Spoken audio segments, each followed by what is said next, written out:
See, I know what's going on. I can see right through you sometimes. I'm sure it's disturbing. You probably feel like it's an invasion of privacy, but I totally see where you're headed here, and it's irrational, but it is fun. Good morning to you. Good Friday morning. I'm Dejan Kovacevic of DK Pittsburgh Sports, and this is Daily Shot of Pirates. It comes your way bright and early every weekday if you're into football and or hockey. I also offer daily shots of Steelers and Penguins, where you found this. Pirates 5, Cardinals 0 at Busch Stadium. Now, none of that is normal, okay? Pirates will occasionally win in St. Louis, and such outcomes tend to be marked by really, really large asterisks. But so far, in this season, it's becoming, I don't know, a little bit commonplace. Yeah, it's super, super early and everything else here, but let me tell you what I like the most about this one, about this particular game. It's not the obvious stuff. It's wonderful that Vince Velasquez bounced back after 2 rotten starts. You don't want to have anybody in a rotation look like they're the black hole. And that's where that was headed. But now you've got, on back-to-back days, Rich Hill and Velasquez bouncing back against quality opponents. Not like you would look at this and say, oh, yeah, they bounced back, but it was just against these guys or those guys. I mean, it was the Astros and the Cardinals in order.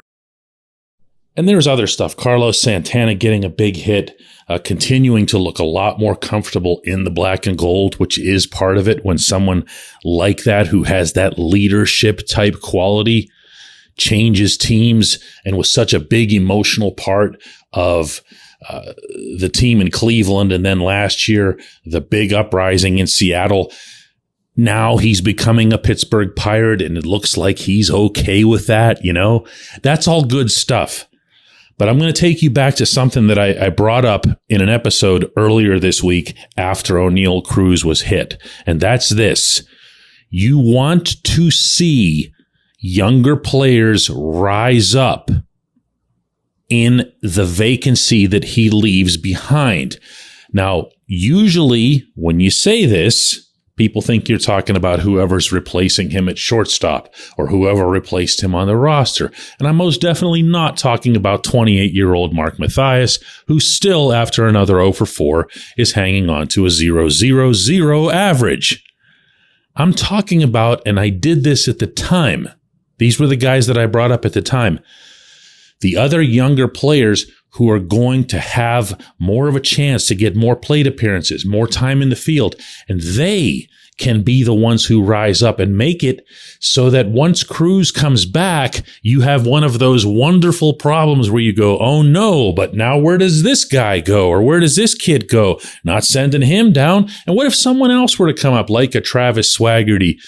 Or, Tucupita Marcano in place of Mathias, who everyone keeps saying is some kind of really, really good hitter. It still doesn't have a hit yet. But again, patience and all that. He's 28. He doesn't fit the category. And the category that I'm talking about is the one that has Ji-Hwan Bae sprinting across half of Missouri to come up with not one, but 2 spectacular catches. And if you were ranking the catches that occurred in the majors, and I'm talking about across the majors, everywhere, yesterday, he would have had to have had 1 and 2. And I don't even know which one I would have ranked as a 1. I know inside baseball people will always take the Wall because of the fear factor and the injury risk.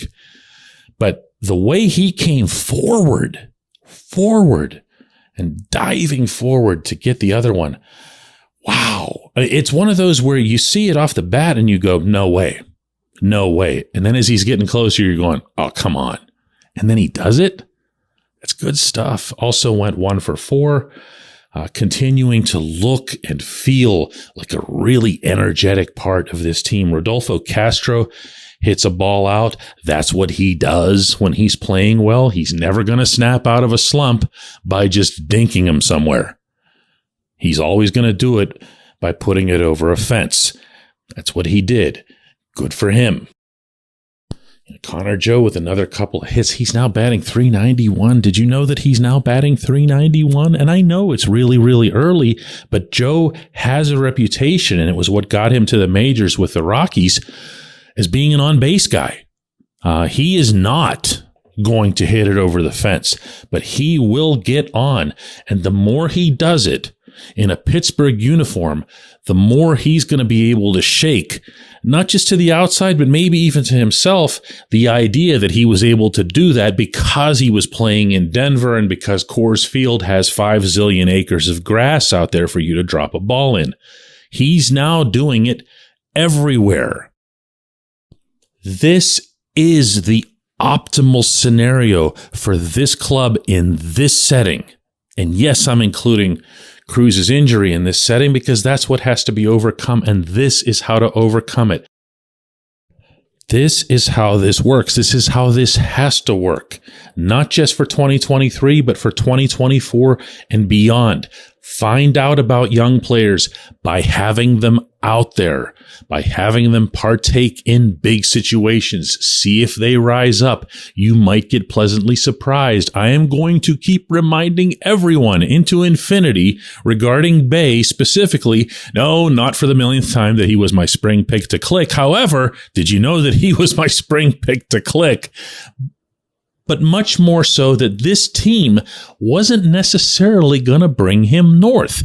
And I'd heard that a lot in Bradenton, even though I was really taken aback by it. It's like, this kid is just a dream when it comes to the new rules. Never mind all this other stuff that he's doing, you know, with the 2 home runs and the circus catches and everything else. But he's here. He's got that chance. And he is hitting it out of the park. When we come back, J1Q.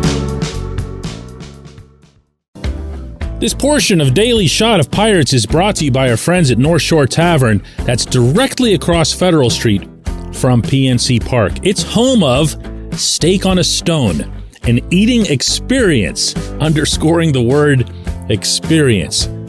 The steak is brought to you partially cooked on an 800-degree stone, and you do the rest.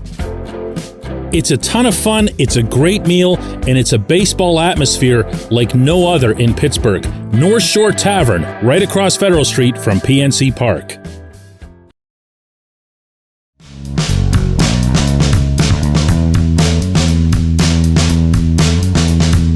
Today's J1Q comes from Megan, and she asks regarding Bay, he's incredible. He's so exciting to watch. How high is his ceiling? I have already 3 Andrew McCutchen jerseys, and Bay is going to be my next. What is this? Why you're asking? You want to make sure you're making a wise investment that'll last over X number of years. How high is his ceiling? Here's what I got for you, Megan. A month ago, I would have been able to come up with an answer for you like this.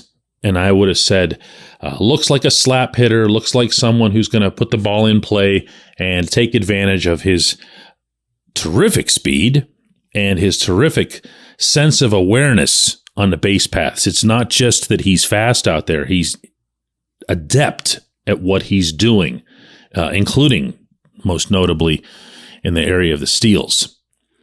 And I would have said he can do those things. He's got some versatility in the field. And based on how the rules shape up and what impact the banning of the shift has, he's going to get you some good production. You might even consider him to be a potential leadoff type, right? And then we would have been all done.